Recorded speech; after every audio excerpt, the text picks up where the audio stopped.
சுந்தரி உண்ணாமுலையுடன் திகழும் அண்ணாமலையே போற்றி. ஹரவோம் நம சிவாய.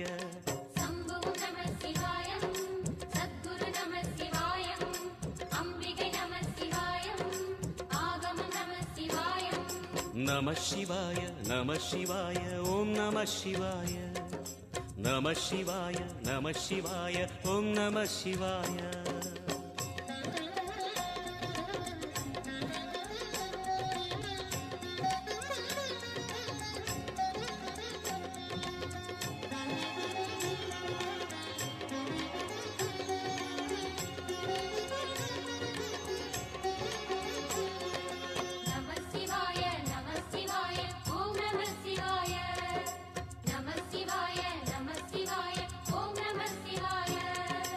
எட்டா நிலையில் நெட்டா எழுந்த ஏகலிங்கனே போற்றி.